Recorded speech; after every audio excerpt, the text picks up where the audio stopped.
बिहार में एसआईआर हो चुका है, बंगाल में क्या होना चाहिए? एसआईआर का इफेक्ट जो है इलेक्शन के ऊपर तो पड़ रहा है।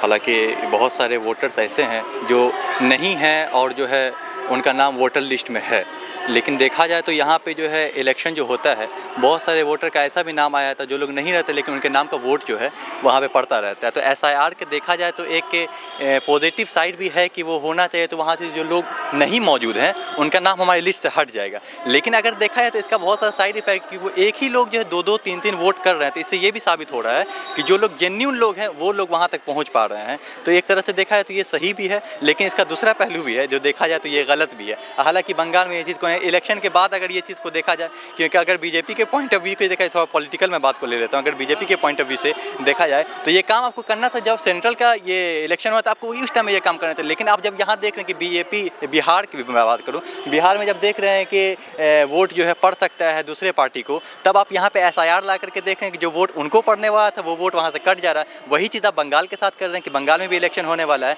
और देख रहे हैं कि वोट जो है टीएमसी के पास जाने वाला था, आप यहाँ पे एसआईआर ला रहे हैं। बंगाल में टीएमसी एक एलिगेशन ला रहा है कि एक कम्युनिटी का नाम काटने के लिए बिल्कुल एग्जैक्टली बीजेपी का यहाँ पे यही काम है। अगर आपको ये काम करना था, एसआईआर लाना था, तो आप जो सेंट्रल का जब इलेक्शन हो रहा था आपको उस टाइम में लाना चाहिए था, ताकि जो आपको जेन्युइन वोट वहाँ पे पड़ता। लेकिन आप वहाँ ला रहे उस स्टेट में एसआईआर लाने की कोशिश कर रहे हैं जहाँ पे आपको खदशा है इस बात का कि आप बीजेपी वहाँ पे नहीं जीत सकते, जैसे कि बिहार में भी हुआ। बिहार में जो है अपने नीतीश कुमार का ये चांसेस थोड़ा कम है। अभी बिहार में एक अलग लहर चल रहा है प्रशांत किशोर को लेकर के, चाहे जो है हमारे तेजस्वी यादव को लेकर के। यही हाल अभी अपने बंगाल में हो रहा है। बंगाल में भी जो है ममता का है, तो लेकिन अगर वो ये चीज़ करेगा तो एक खास कम्युनिटी, पार्टिकुलर कम्युनिटी के ऊपर ये देखा जा रहा है कि ये जो ऐसा है करने से उनका नाम हट जाएगा।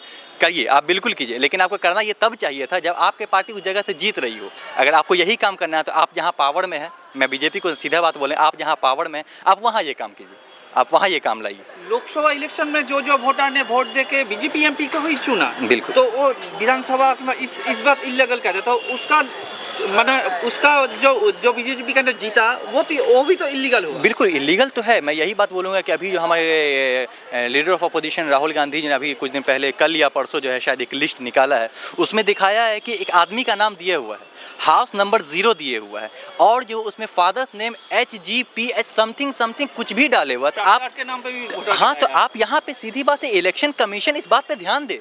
और हमको मालूम है इलेक्शन कमीशन क्या काम कर रहा है, इलेक्शन कमीशन सही कर रहा है कि गलत कर रहा है, ये हमारे सबक तमाम लोगों के सामने। इलेक्शन कमीशन के अंदर जो हम पॉलिटिकल पार्टी के आदमी को बैठा लेंगे वहाँ तो ये काम होगा ही। इलेक्शन कमीशन के अंदर जो है पॉलिटिकल पार्टी का होने का कोई ज़रूरत ही नहीं था, लेकिन बीजेपी के इस गवर्नमेंट के आने के बाद जो है अंदर में जो इलेक्शन कमीशन के अंदर पार्टी के आदमी को बैठा लेंगे, तो पार्टी का आदमी कुछ भी करे। दूसरी बात कि कुछ दिन पहले भी एक वीडियो वायरल हुआ था जिसमें देखा जा रहा था कि एक ये इलेक्शन कमीशन में एक आदमी साइन कर रहे थे पेपर पे कैमरे की तरफ देख करके, तो वहाँ तो चोरी तो हो रही है, किसे मालूम है कि चोरी नहीं हो रही। अब बात रही डेमोक्रेसी की, तो डेमोक्रेसी अब हिंदुस्तान में रह करके देख रहे हैं कि डेमोक्रेसी के साथ क्या हो रहा है। अभी टीचर वाला मामला है, कुछ दिन पहले किसान वाला मामला था, ये मामला तो आम चल रहा है, चाहे अलीगढ़ हो चाहे वो जामिया हो, वहाँ हमेशा कुछ ना कुछ मसला को लेकर के जो बात चलता ही रहता है। तो आज़ादी कहाँ है, डेमोक्रेसी कहाँ है? आप सिर्फ इलेक्शन के टाइम में खड़े होकर के बीजेपी वहाँ खड़ी होती है जहाँ आप अपोजिशन में है, जहाँ आप पावर में नहीं है, वहाँ आप नया रूल लाने की कोशिश करते हैं। आप रूल लाइए भाई वहाँ ले जहाँ पावर में। और आप जो बात कर रहे हैं कि आप एसआईआर ला करके वोटर को हटाएंगे, तो आप भी तो उसी वोटर के थ्रू आप पावर में आए हैं ना। हाँ। तो आपको तो वो उस टाइम वो काम करना चाहिए था। अभी आपको ये काम क्यों सूझ रहा है जब आप हारने वाले कगार पे आए हैं, या फिर जहाँ आपको लग रहा है कि आप जो है वहाँ से नहीं जीत पाएंगे? ये काम तो गलत है। बंगाल में एसआईआर होना चाहिए कि नहीं होना चाहिए? बीजेपी का एजेंडा है इलेक्शन के जीतने का। देखा जाए तो एसआईआर होना कोई ख़राब बात नहीं है। अगर कोई लोग मर गए हैं या कोई गलत वोटर चल रहा है, मतलब सपोज़ बहुत सारे बोलते हैं कि बांग्लादेशी आए हुए हैं, तो उनको हटाना कोई गलत काम नहीं है, ठीक है। लेकिन अगर किसी पर्टिकुलर कम्युनिटी को टारगेट किया जाए, सपोज़ मुस्लिम्स को अगर इंडिया में टारगेट किया जाए, तो ये भी तो सही नहीं है।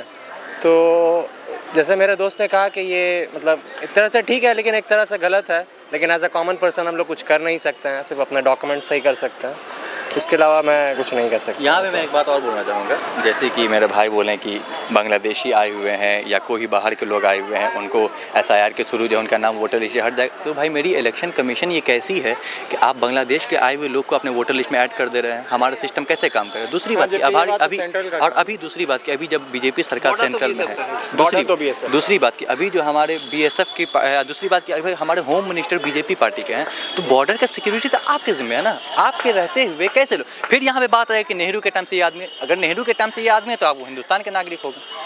अगर आप कॉन्स्टिट्यूशन देखते हो, जो इतने पुराने लोग हैं तो आपको हिंदुस्तान का मान्यता दे देना चाहिए। अगर आप फिर भी आप इनको कहते हैं कि ये बाहर से आए हुए हैं, घुसपैठी हैं, तो भाई गवर्नमेंट आपकी है, 2014 से आप गवर्नमेंट चला रहे हैं, होम मिनिस्ट्री आपके हाथ में है, डिफेंस आपके हाथ में, तब ये लोग कैसे यहाँ पे चले आ रहे हैं। अब बात रही अगर बांग्लादेश हट के पाकिस्तान की तरफ चले जाते हैं तो वहाँ जो लोग बोलते हैं आतंकवादी आ गए, तो भाई बॉर्डर आपके हाथ में है, होम मिनिस्टर आपके हाथ में है, तमाम डिफेंस आपके हाथ में है, उसके बावजूद ये काम जो हो रहा है तो सवाल आपसे होना चाहिए। तो आप ये सवाल जो है अपोजिशन के ऊपर डालेंगे, आप ये सवाल जो है यहाँ पे डाल देंगे कि नहीं नेहरू गलत किया, ये गलत किया, ये तो गलत बात है ना। आप चूक रहे हैं, आप अपने काम में खुद चूक रहे हैं, तो ये दूसरा का गलती का ठेकरा दूसरे के ऊपर मत फोड़िए। हम फलाना स्ट्रोक कर दिया, हम ये कर दिया, हम वो कर दिया, वो तमाम चीज़ ठीक है, हम आपका सपोर्ट करते हैं, सियासी मामले में आप अच्छा काम कर रहे हैं, लेकिन ऐसा कैसे सियासत है, गलती भी आपकी तरफ से हो रही, सुधार भी आप रहे हैं। गलती अगर किसी और की तरफ से होती, सुधार आप कर रहे होते तब वो सही था, लेकिन गलती भी आप कर रहे हैं, सुधार भी आप कर रहे हैं, ये कैसा मास्टर स्ट्रोक। दूसरी बात की वही जो बात बोल रहे हैं कि पाकिस्तान से लोग आ गए, बांग्लादेश से, भाई बॉर्डर आपके हाथ में है, होम मिनिस्ट्री आपके हाथ में, कैसे लोग आ जा रहे हैं, तो फिर जो है इलेक्शन कमीशन आपके पास, वो लोग ऐड कैसे हो जा रहे हैं। अगर यही काम करना तो ज़मीनी सतह पर उतरिए, जो लोग इलेक्शन कमीशन में जो सबसे नीचे में जो उनका नाम दर्ज करते हैं, आप उनके ऊपर कार्रवाई कीजिए। आप उनको दर्ज कैसे कर दे रहे हैं, क्या प्रूफ के बिना आप उनको दर्ज कर रहे हैं। आधार कार्ड बोलते हैं, आधार कार्ड कैसे हो जा रहा है। ऑपरेशन सिंदूर होने के बाद बीजेपी गवर्नमेंट को लगा था कि उससे मुझे काम चल जाएगा, बिहार इलेक्शन में इससे मैं निकाल लूंगा, नहीं उतना इफेक्ट नहीं हुआ, इसलिए लास्ट मोमेंट में ऐसा ही लाया। देखिए हम लोग बीजेपी को बहुत अच्छे तरीके से जानते हैं और आप भी बीजेपी को बहुत अच्छे, मुझे लगता है कि हिंदुस्तान के हर वो आवाम बीजेपी को बहुत अच्छे तरीके से जानता है, जो मजहब के एतबार से इसको छोड़ करके एक सियासी मामले से इसको देखना शुरू करे। आप मजहब को थोड़ी देर के लिए साइड कर दीजिए, आप सियासत, आप पॉलिटिकल व्यू से इसको देखिए कि बीजेपी क्या कर रही है। बात रही पुलवामा के अटैक की, तो पुलवामा भी जब हुआ था तो आज भी ये सवाल है कि RDX वहाँ पहुँचा कैसे। होम मिनिस्ट्री आपकी, वो भी 300 kg RDX सेना तक कैसे पहुंचा। वो ऐसा एरिया था जहाँ पे लोकल इंडियन नेशनलिटी के वो वहाँ पे नहीं जा सकते हैं। वहाँ पे अगर कोई टेररिस्ट घुस जा रहा है तो हमारा डिफेंस फेल है ना, हमारा होम मिनिस्ट्री फेल है, हमारा सिस्टम फेल है। तो हमारा सवाल तो गवर्नमेंट से उठना चाहिए, गवर्नमेंट उल्टा हमसे सवाल करे, ये तो गलत बात है। और दूसरी बात कि अभी जो मामला हुआ ये पहलगाम को लेकर के, कैसा बॉर्डर सिक्योरिटी हम दे रहे हैं, हम क्या संभाल रहे हैं, क्या सिस्टम चला रहे हैं कि लोग बॉर्डर क्रॉस करके इधर आ जा रहे हैं, लोग हमला कर दे रहे हैं। अब जैसे ही हमको मालूम है कि बीजेपी जो सियासत करती है वो जो है नौजवान के, हमारे जो जवान शहीद हुए उनके नाम पे, शहीदों के नाम पे इलेक्शन होता है, ये बात हमको मालूम है।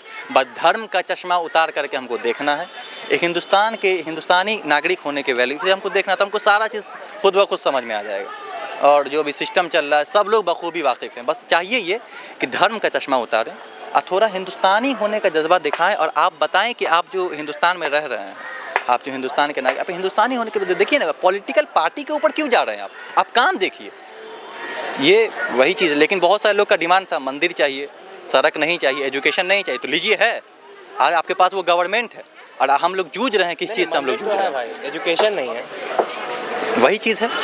एक इलेक्शन के बीजेपी के इलेक्शन टाइम में लोग निकले थे ना, हमें सड़क नहीं चाहिए, हमें पढ़ाई नहीं चाहिए, हमें मंदिर चाहिए, आइए मंदिर बन गया, क्या उसके बाद क्या हुआ? हमें मंदिर से कोई तकलीफ़ नहीं है, हमें मंदिर से कोई तकलीफ़ नहीं है, आप बिल्कुल मंदिर बनाइए, हम बिल्कुल मस्जिद बनाएंगे, आपका अपना मज़हब है, हमारा अपना मज़हब है। लेकिन अगर आप हिंदुस्तानी नागरिक होने के थ्रू देखिएगा तो आप थोड़ा सियासत को देखिए, धर्म का चश्मा हटा के डेवलपमेंट देखिए ना, आपको क्या हुआ खुद ब खुद नज़र आ जाएगा कि क्या है, काला धन आना चाहिए था, नोटबंदी हुआ, कहाँ आया काला धन?